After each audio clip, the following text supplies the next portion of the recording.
And moments from now, we'll be taking you to a live news conference where the family of Manuel Teran is expected to speak out. Now, this all following recent protests and tension surrounding the future site of the Atlanta Public Safety Training Center. If you recall our previous coverage, Manuel was one of the protesters, I should say the protester that was killed at the site during what police have described as a clearing operation. Now, that story we first brought to you as it was developing, where police tell us that a protester had fired upon an officer and specifically a Georgia State Patrol trooper, and officers fired back. Now, among the victims was Manuel Teran. He was the named protester that was killed at the site of this future public training center. The Georgia State Patrol trooper as well was injured and taken to the hospital. Let's tune in. My name is Jeff Filipovitz.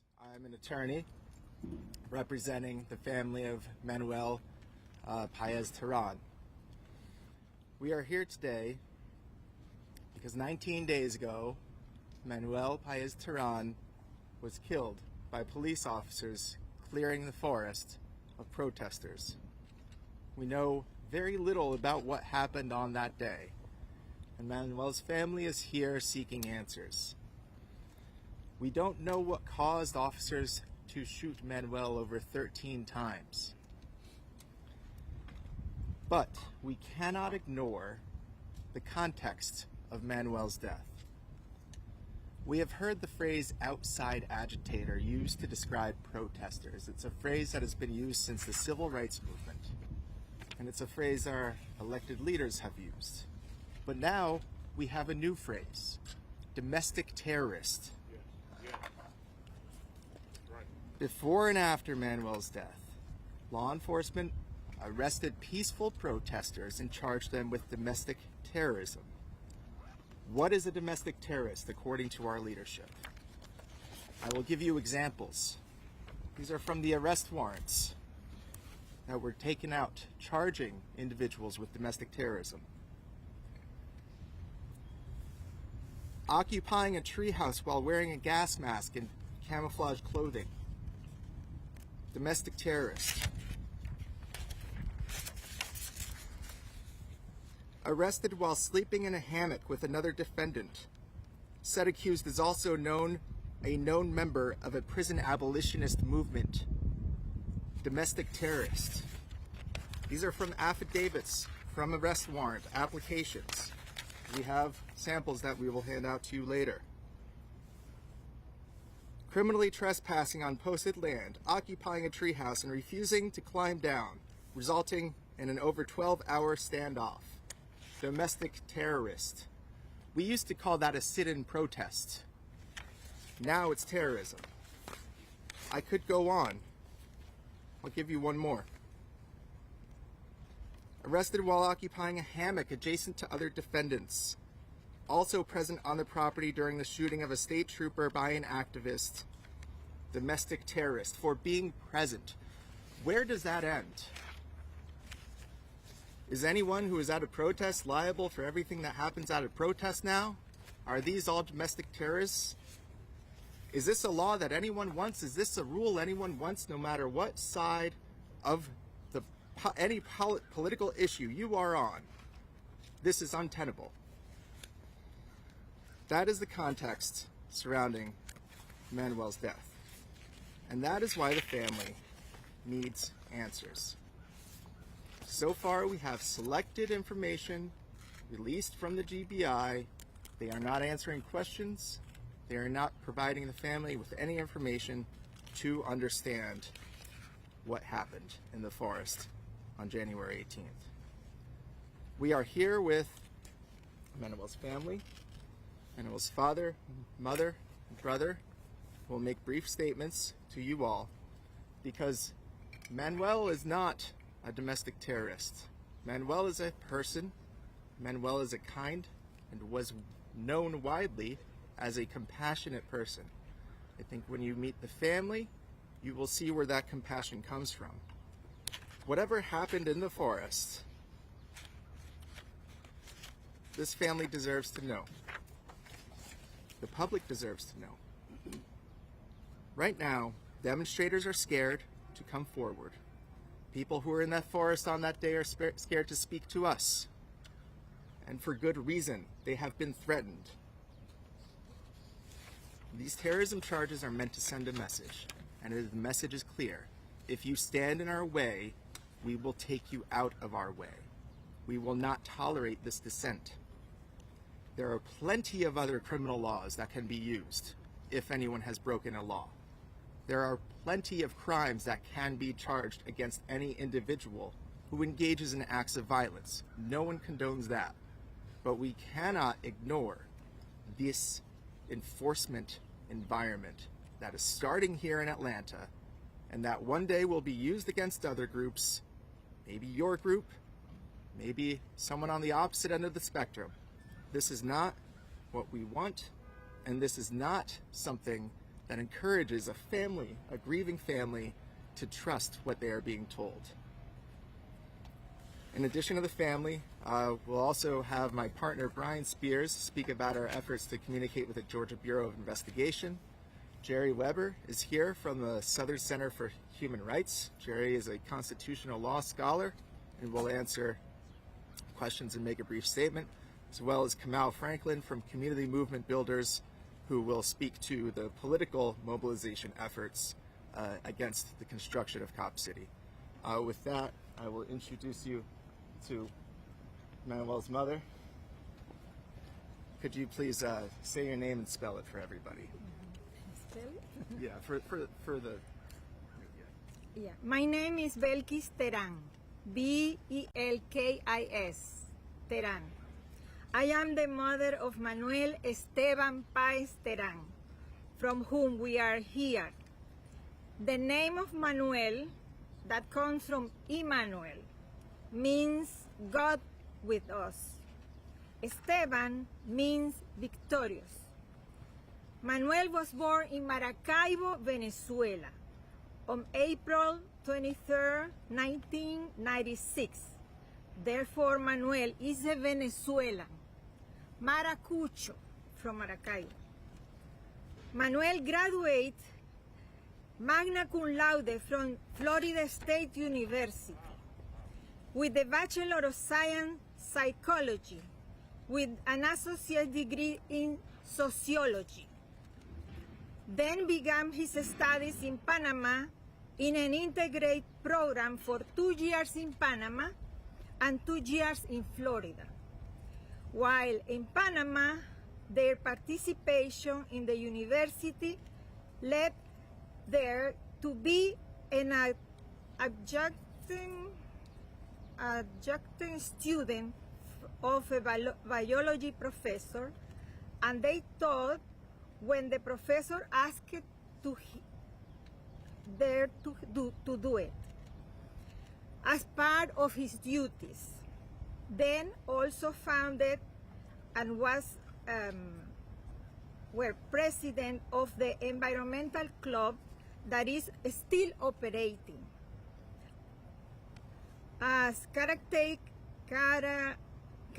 caretaker of the environmental, they cleaned beaches every week, gave talks to raise awareness about the need to care for the beaches and parks.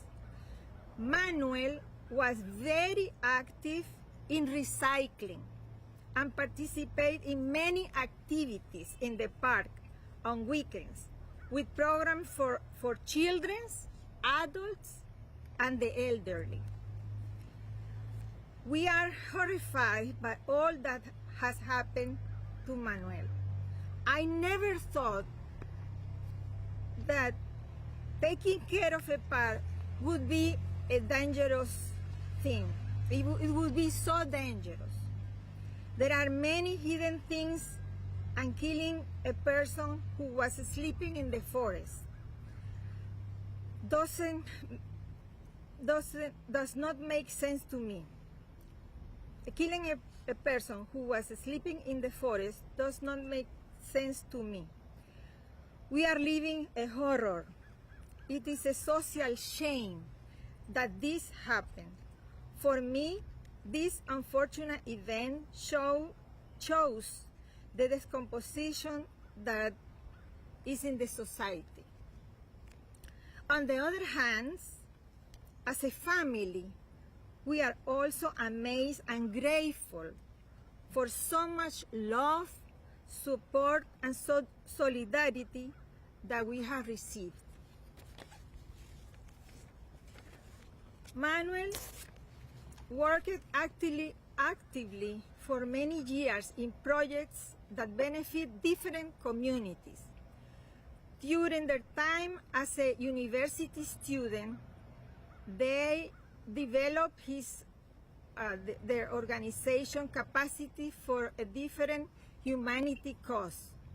They touch the life of many people, believers and not believers, lucky and unlucky, hopeful and hopeless, happy and sad. My complaint is that the university teach young people to think about the good, to do good to others, to dream for a better world, to seek alternatives to the old problems, and when they try to put this teaching in practice, they are killed, arrested, and treated like criminals. Treated like criminals for those who should protect them. Most of these activities are university students. All Manuel wanted to do was to protect the forest, preserve the good of a land for all people, create awareness and help organize different communities. They had no malice and no intention of committing illegal acts. They were a pacifist and had no intention of resorting to violence as a way of defending himself. Manuel was a defender of the forest. Manuel has a heart full of love for people, animals, and the trees. Manuel has a great interest in helping the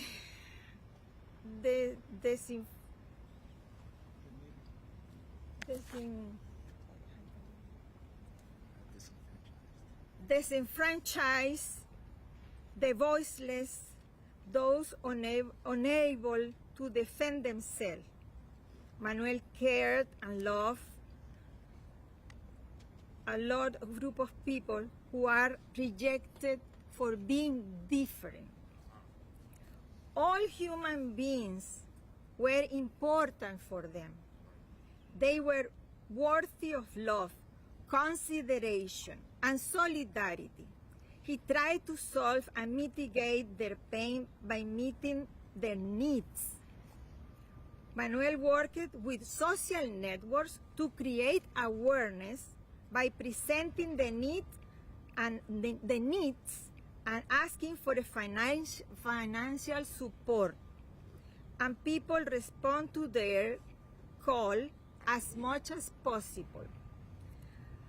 Manuel always made sure that all the donation would reach those who needed. He never kept money for himself. Manuel worked day and night for the good of others. They were very respectful. They have very good manners, very intellectual, very critical, and they read a lot. They were always with a book. Manuel main concern was the forest. They were suffer a lot when a tree was cut down. They were very sorry when there was destruction in the forest. When they plan an activity for the forest, okay.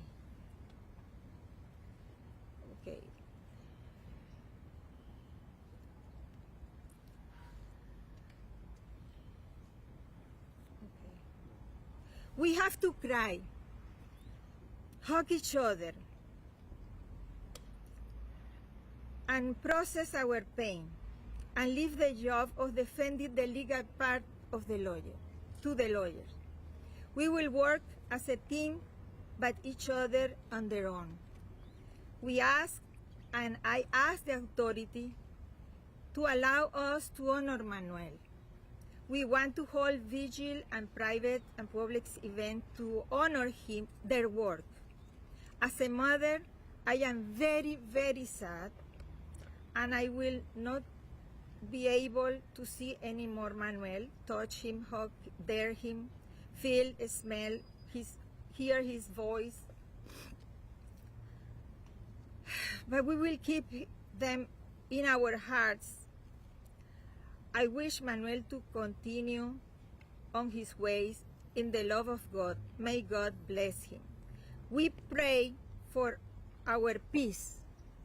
We will continue learning and practice all the good things that Manuel experienced.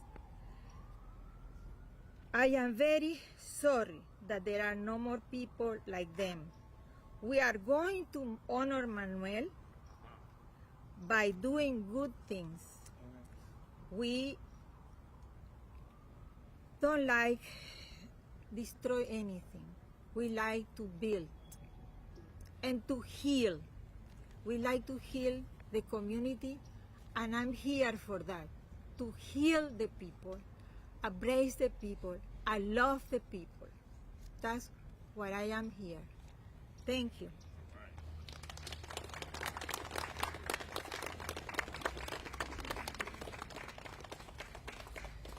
I want to begin with the biblical greeting, grace and peace from Lord Almighty, Creator of the universe, and His Son, Jesus Christ, my Lord. It's not easy to be in front of you today after physically losing a child and a special human being, Manuel Teran. We are heartbroken of dark circumstances by which their life was taken from us. I pray full recovery of officer we were told was shot on say that morning. I pray for all individuals unjustly accused of terrorism who, like my child, want to preserve and protect just a piece of forest perfectly created by God. Since Manuel was a child, I remember his natural ability to make friends in just a few minutes. He also was a young man who worried about others, especially those who were indigent, homeless, in the need of care. Manuel was the one who would stop in the middle of the street and give $100 to a needy person, take care of the homeless, help to build the homes destroyed during the recent Florida storm, and build gardens. They profoundly loved his mother and his sibling. Manuel was so worried for the whole humanity. From my point of view, he needed to get a formal life, a formal job, settle down, have a family, have a life. They always respected my point of view as well I respected his. Always respect me, and at times we will agree to disagree. Manuel always was honest with his ideals. A couple of years ago, while talking about what I thought was his future should I be, I told them, Manuel, you cannot worry about the whole world. No puedes abarcar todo el mundo. You need to concentrate in one thing at a time. You are not Greta Thunberg. I was wrong. Manuel was able to reach the whole world. Somehow they followed my advice. protect the Atlanta forest. Sadly, Manuel was the first environmental that has given his life for his ideals in the United States of America. While Manuel was able to accomplish so much, they were able to do so many things in his short life, guided by his ideals, love, passion, and determination. The Bible says in Romans chapter 8 that the creation is suffering of childbirth pain. The creation is anxious for the redemption of the Lord. Manuel was suffering the same distress than the creation. They cried when a tree was torn down.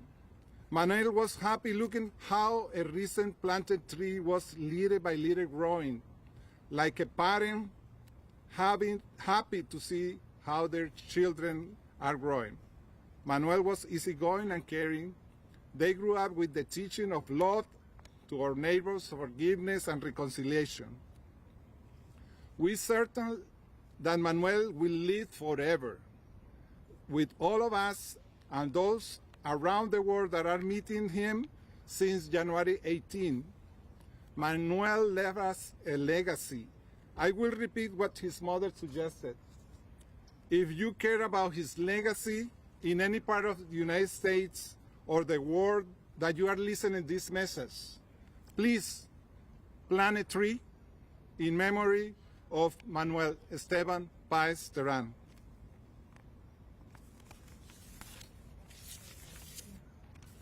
I end now by saying, my son in heaven, Manuel, I see you. I see you.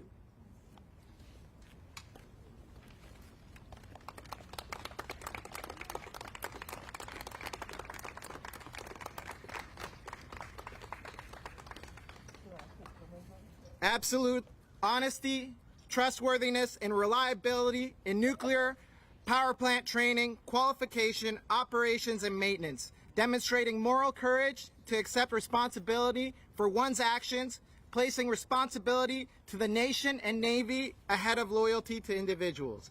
I served aboard the USS Maryland out of Kings Bay, Georgia, in a community commonly referred to as nukes, short for nuclear propulsion. Integrity can mean a lot of things, so the Navy standardized it. It is important that everyone in the world can trust our reactors 100%. They are, so go Navy. Nuclear power, you see, doesn't have good PR. Just ask HBO, the Chernobyl show. The Navy engraved this definition into us daily and practically. While I served on a deterrent patrol on the USS Tennessee, one of my shipmates was kicked out for falsifying his knowledge of a minor system he would never interact with. We took this very seriously. I can't help but mention my favorite watchstanding principle, forceful backup. You see, our sailors are also required to take the right action no matter what. If a senior officer was placing the reactor in danger, I could technically punch him in the face. I just needed to be right. Now, granted, reactor operators are usually nerdy, so that never happened. But anyways, I don't see integrity in the police or forceful backup. Nukes can't afford to get away with, well, not all nukes are bad. It would cripple our military. Calling protesters only charged with trespassing misdemeanor as terrorists is not absolute honesty and trustworthiness. Raise your hand if you know of any terrorists known for their infamous trespassing. We have been lied to. That is the truth. My call to action goes to the police officers. Find your moral courage and place your nation over loyalty to individuals. Forcefully stop each other from killing civilians. There was a little bit of a narrative that the cops had to fear retribution from the forest defenders, which I say with love, they're all a bunch of tree nerds, okay? And so let's look at some statistics. In 2022, police killing civilians, 1,176. Cops shot in action, 64. Guardian and Washington Post, if you want to check my references. Meanwhile, the police are a danger just to themselves. 239 police suicides in accordance with policechiefmagazine.org for 2016. I also ask any officers brave enough to contact my lawyers with any and all information. Stop just following orders. There's 90 million reasons why Cop City is evil. There's also 90 million reasons why it is still proceeding. There will be no integrity lessons in Cop City. Combat troops don't operate like Navy nukes. They follow orders without thinking. Cop City is creating a police officer for its buyers, the corporations. Do you think homeless people want militarized cops?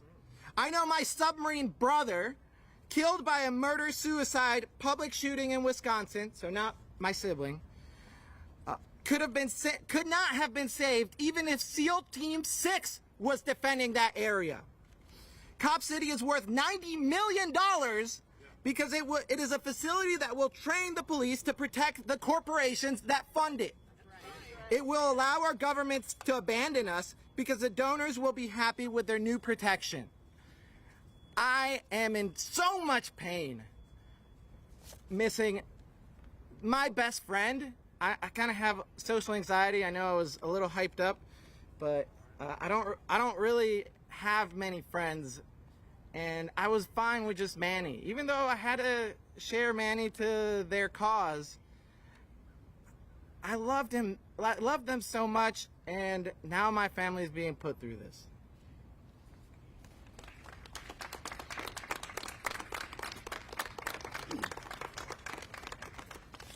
Good morning. My name is Brian Spears. I'm partners with Jeff Filipovitz, who opened this press conference. Manuel Teran's body was released to his family last Tuesday by the DeKalb County Medical Examiner's Office. A private autopsy was conducted on Tuesday afternoon. As a result of the private autopsy, we learned the shocking news that it appears that Manuel was shot over 12 times and was shot by several different firearms. Multiple officers riddled his body with bullets. Long before learning this shocking news, our law firm sent requests for information about Manuel's death to all of the agencies involved in the police action of January 18th. And on January 30th, we hand-delivered a letter to the director of the Georgia Bureau of Investigation asking them to meet with Manuel's parents to explain what had happened to their son. We have not received any response whatsoever from the Georgia Bureau of Investigation. Our goal is to get answers for Manuel's mother and father and family. What happened to their son and why? The GBI is heading up this investigation. The parents are here today asking again for that meeting with the GBI. And we want a release of all audio and video recordings, including any drone footage of the shooting and the area in which he died. And we want that investigative report. Manuel is dead. You cannot charge a dead man with a crime. There is no reason to withhold this information, and there is no reason to not meet with the family. Thank you.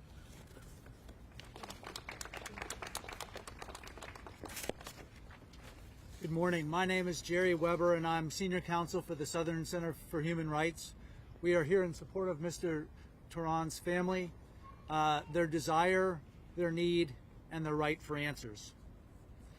Atlanta seeks to build the third largest police training center in the nation, a militarized center that will be used likely by every single officer that is currently policing these protests. Since every single officer policing these protests has a vested interest in these protests failing, the need for impartiality and transparency in this policing is paramount. We have seen neither. The highest levels of law enforcement, including the APD Assistant Chief, are trumpeting pretextual stops of citizens filming in the area, and officers are demanding those filming in the area to delete footage. Law enforcement is claiming that anyone who came from out of state to the protest is more likely to be a domestic terrorist. That sure sounds a lot like something you might have heard in 1965 on Bloody Sunday on the Edmund Pettus Bridge. Somehow, With officers wearing body cameras now more than ever, we have seen zero video of the shooting death of Mr. Teran. We are seeing zero on transparency and clear bias in policing that should trouble anyone. Mr. Teran's family deserves the facts. They deserve the answers. And the citizens of Atlanta and DeKalb County also deserve them too. Thank you.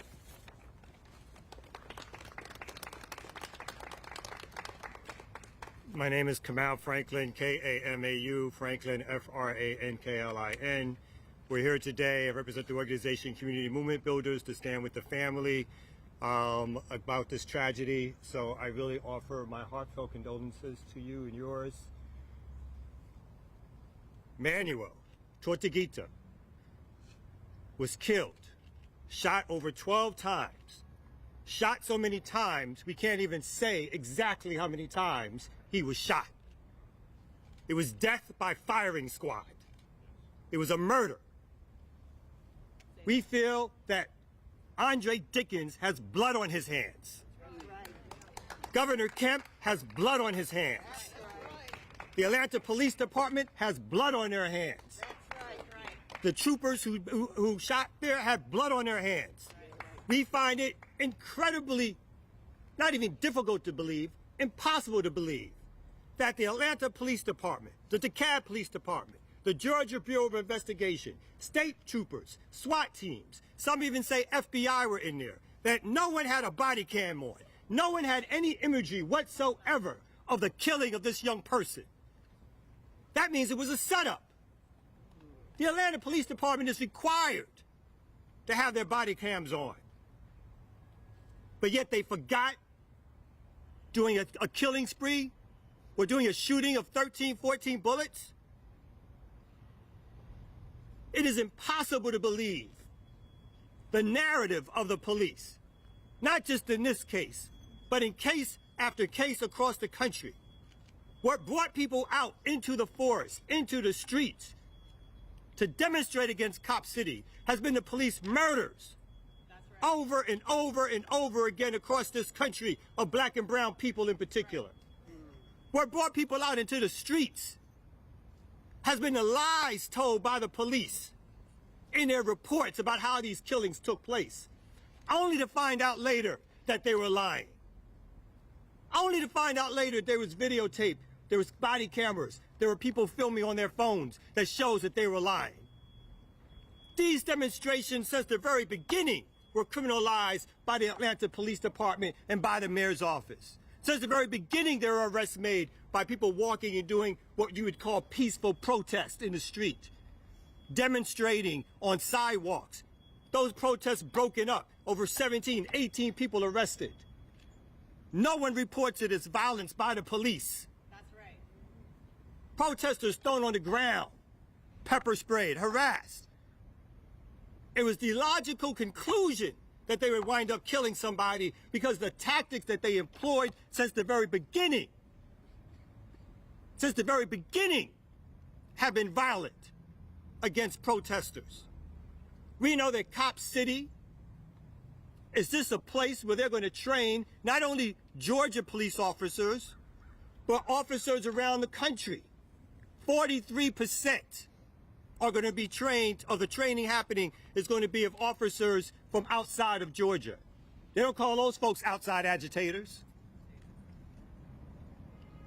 Those folks are coming here to learn training that is militarized by its very nature, that is meant to not only over-police black and brown communities in the United States, but it's also meant to shut down protests and movements against police violence. That is the very nature of what this is. They want to shut down movements in this country against police violence. So when we talk about Cop City, we're not talking about some benign training center where the cops are going to learn training. The cop that killed Rayshard Brooks had over 2,000 hours. 2,000 hours of training on cultural sensitivity, on de-escalation, but yet he shot him in the back. My assumption is these cops in the woods had thousands of hours of training. But yet over a dozen bullets took this young person's life. So we know that this cop city idea is nothing but a way to militarize police here in Atlanta and across the country. And every time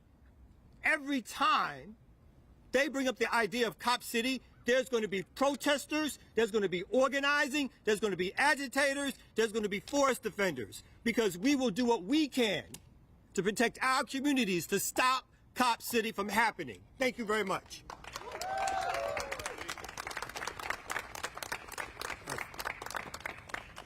Thank you all. If you all have any questions, the family will not be answering questions today, but if there are any questions for any of the attorneys, we're happy to field those. Yeah, can someone respond to the GBI accusing Mr. Manuel of having a weapon? He bought the weapon allegedly 2 years ago and fired that weapon at a trooper. Can anyone respond to that? Yeah, it doesn't tell us what happened. It is a single fact without context that tells us nothing of the narrative of what happened or how things unfolded on that day. It's a justification that they want people to draw conclusions from. But that doesn't tell us what happened. And we're not in a position to respond further because we have no further information from the GBI. What's your response to the Cobb County DA recusing herself from prosecuting and investigating this officer involved? I think that was the proper move. I think that there needs to be an independent and unbiased investigation into the entire circumstances that should focus not only on whatever shooting may have been done by our young deceased, but also by the officers. Needless to say, that number of shots into his body is only the start of the story. And as Jeff pointed out, knowing that the report is that a shot was fired that unfortunately wounded another person does not give us the truth. We need that. We're not here today because we can sit in judgment of what happened. We're here today because we need facts. Who can be trusted by the family and its attorneys to do this investigation? Well, we'll learn it when we see it. We're not in charge of that. It's a fair question, but of course we can't know the answer to that. I wouldn't name a person. It's straightforward enough to have another prosecutor in charge of the investigation. Well, excuse me, reviewing the investigation done by the GBI. I have no doubt that they'll continue to remain in charge of it, regardless of what prosecuting authority they submit their report to. So you would be confident in the GBI's findings? We have to know what the findings are. It is not inconsistent with the history of my work with the GBI that there are some matters about which they can make a mistake. So I'm not going to opine that we would trust what the outcome of their investigation will be. We have to see it. But in the meantime, we believe that has to run its course, and we believe that the family is entitled to have the information as it's available to come from them. Are you requesting a sit-down interview? Yes, with the GBI, whoever they have to designate to do it. We don't expect the director to meet with us, but we certainly expect that out of just the courtesy that is owed to a family that's grieving, that they be told what can be told to them at this stage. And we believe that that's important and should be done. Beginning of the press conference, you said that you shot more than 12 times, and more than 13 times, and later it was more than 12 times. So we presume that we don't know for sure how many times? I don't know what the results will be from the DeKalb County Medical Examiner's office autopsy. The report that we received from our family-sponsored separate autopsy was that he was shot between 12 and 13 times, possibly more. So there's not an exactitude to that. And of course, calibers? Excuse me? Multiple calibers, you said? Multiple handgun. Yes, And multiple shotgun. handguns. And shotgun. Anything else about that autopsy report that you guys are releasing or plan to release the whole thing? We do plan to release the results. We don't have a written report, and we plan to release that. But we don't expect that in the immediate offing. We would ask, of course, well, we're seeking to get the autopsy the preliminary autopsy report from the DeKalb County Medical Examiner's Office, and we've been in contact with them separately to try to get that. The GBI had said that no body camera video existed. In the press release you guys sent out on Friday, you guys said that there could be possibly audio or other video of drones. I mean, do you guys have reason to believe there may be other pieces of evidence that they have that's not body camera video? It was a specifically worded statement from the GBI about what types of video were available. We know that drones were in use. We know that helicopters were in use. We don't know. But we know that the denial was of body cams and dash cams. And so we're asking, is there anything else? And if I may, let me just follow up on that. We also know that according to the environmental assessment prepared by Terran Consultants for the Atlanta Police Foundation, a report that was issued and published in April of 2021 declared that at Cop City they had in place surveillance cameras and motion detectors. We want to know whatever can be learned, and so we're open to receiving that, but we're not satisfied that the partial explanation of absence of body cams on individual officers is the full answer. Ladies first here. What's next for you guys if you don't get this information? Oh, we'll get it. It'll just take time. And so there can be we don't have a plan for what we do after we have the information. As I say, we're not sitting here in judgment because we can pretend that we know all of what occurred. Our plan is to do a thorough investigation and consult with the family and act accordingly. The FBI has a long history of persecuting environmental activists going back to 1990 with the bombing of Judy Berry and Daryl Turney. What evidence do you have that the FBI was involved with the shooting? We don't have that evidence. The problem is we lack evidence of everything that has happened with the shooting. The FBI has been mentioned. Where did that come from? Yeah, the FBI was mentioned in the GBI press release as one of the law enforcement agencies involved in clearing the forest. We don't have specific information about what specific agencies were on the ground who confronted Manuel. But that'll be part of your request, right? Yes, we want to know everything that happened. Along with the ballistics to see if it matches the officer that got killed that maybe came from the law enforcement's weapons? Well, thankfully the officer was not killed and is hopefully recovering. Yes, we want to know all information. Was Manuel known to carry a gun as far as y'all know, and the GBI's contention that he fired on officers first, does that make sense to you and the family? We don't know if it makes sense. We need a story. We need to know facts from witnesses about what happened. Have you talked with somebody else, like a witnesses, when this occurred? Do you have any witnesses already? You talk face to face with them? Everyone who was in the forest on that day was arrested and charged with domestic terror. Well, I don't know if it was everyone, but there were about 6 or 8 who were charged with domestic terrorism. There were some of the charges that I read to you. These people are not in a position to come forward and share information given the climate of enforcement that is against them. And so we would like anyone who is a witness to contact us, but we are not prepared to discuss anything beyond that. As we stand here this morning, the GBI conducted what they call as another clearing operation of the area. We're standing here talking about the previous operation. I wanted to see what your reaction is given what happened. I think I would defer. Kamal, you want to say a word about that? I mean, quickly, we feel like this harassment and intimidation, again, of forest defenders, of organizers and activists is continual and ongoing. So we're not surprised that it's happening. We had reports ourselves a few seconds before we got here that these raids were happening. And so for us, it's all about the safety of the defenders. We want to make sure that they are safe. But again, people are going to protest. They're going to do civil disobedience and direct action, and they supposedly have a right to do it. The same people who say that they love Dr. King, who is involved in civil disobedience and direct action, are the same people now charging these folks with domestic terrorism. Do you believe that any of your people were still out there today when this raid occurred? I only know that there are potentially other forest defenders out there, but we are not 100% sure. We don't have enough information on that.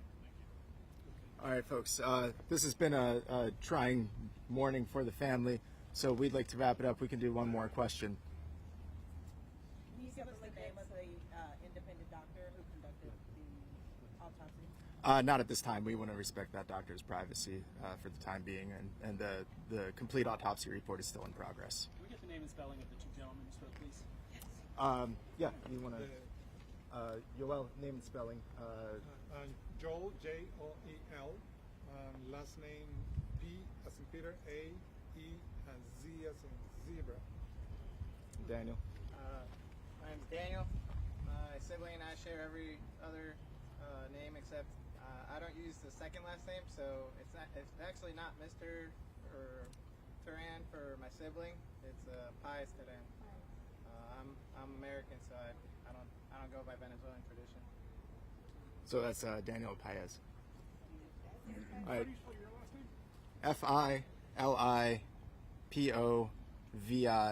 Filippovits. And your first name, please? Jeff, J-E-F-F. This is Brian Spears. That's B-R-I-A-N-S-P-E-A-R-S. Jerry Weber, G-E-R-Y-W-B-E-R.